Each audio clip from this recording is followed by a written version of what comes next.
Melihat ekspresi kedua orang tuanya terkejut dan tidak percaya, Tang Sang dengan tegas berkata, "Ayah, Ibu, dengarkan.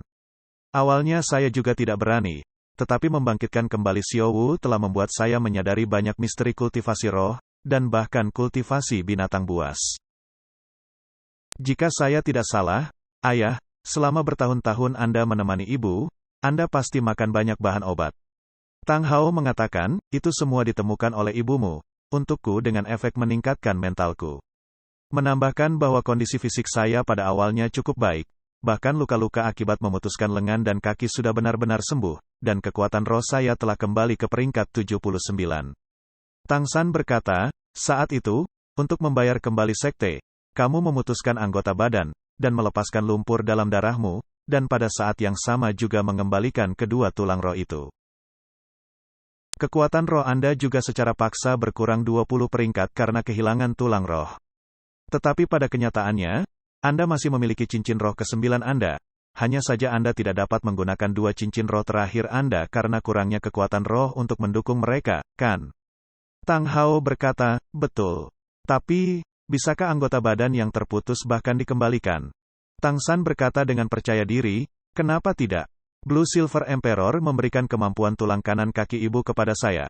Wildifrey Burn tanpa akhir, angin musim semi menghirup kehidupan baru.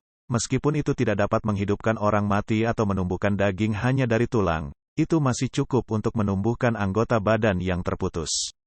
Setelah kekuatan roh saya mencapai peringkat 90, kemampuan tulang roh ini dapat sepenuhnya digunakan. Dengan kekuatan mental saya, sangat mungkin untuk tidak hanya menggunakan kemampuan ini pada diri saya sendiri, tetapi juga pada orang lain. Seandainya mereka memiliki tulang roh yang sudah dikembalikan, mungkin Tang San bisa memulihkannya ke bentuk awalnya.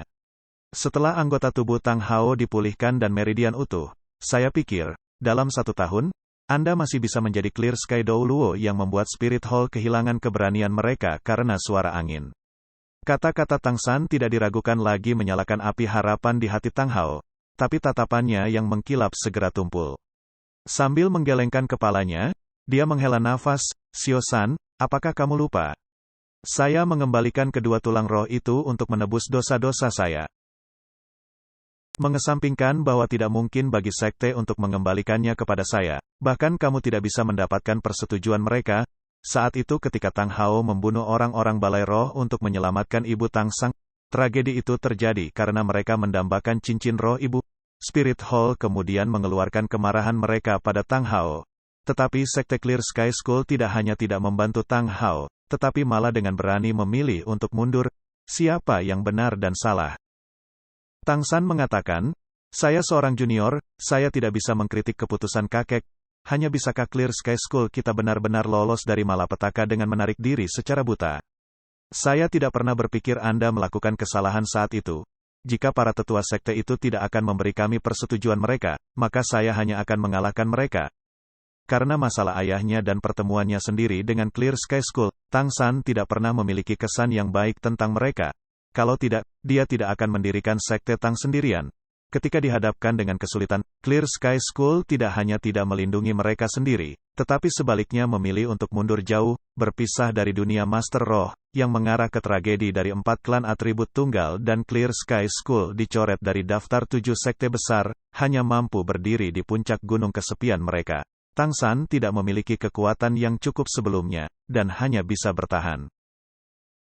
Tapi sekarang dia sudah menjadi judul Dou Luo, dan juga meraih alat surgawi seperti seagot trident. Dia sudah cukup lama bertahan.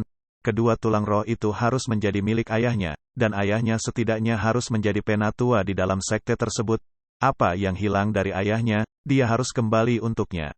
Melihat putranya memancarkan agresivitas, meskipun wajah Tang Hao tenang, rasa terima kasih di matanya jelas terlihat. Tang San memperhatikan ayahnya dengan tatapan menyala, matanya menunjukkan rasa hormat. Di telapak tangannya muncul palu emas kecil, permata hitam bertatahkan di kedua ujungnya. Melihat palu ini, Tang Hao tidak bisa menjaga matanya agar tidak bersinar, tiba-tiba menjadi bersemangat. Dia tiba-tiba meraih palu dari tangan Tang San. Itu adalah hadiah pemberian kakek buyut Tang San, kakek buyutnya. Dia juga menjelaskan secara detail siapa identitasnya. Tang Hao dengan erat memegang palu emas itu, matanya tiba-tiba bersinar dengan cahaya yang belum pernah terjadi sebelumnya. Dia meraung ke langit, intensitas membuat Tang San mundur selangkah. Raungan ini tampaknya mengandung semua dendam yang ada di hati Tang Hao. Tang San melihat dengan benar, Ah Yin tidak diragukan lagi nomor satu di hati Tang Hao, tetapi, kesetiaannya kepada sekte yang membesarkannya sejak kecil dan memberinya nama langit jelas tidak pernah berkurang. Master sekte sebelumnya adalah ayahnya, dan apakah ayahnya telah melakukan yang benar atau salah, Tang Hao tidak pernah kembali untuk membantahnya. Tetapi pada saat ini, yang terkuat dari Clear Sky School, kakeknya telah mengkonfirmasi bahwa dia tidak melakukan kesalahan. Bagi Tang Hao, persetujuan ini bahkan lebih penting daripada kembalinya kekuatannya.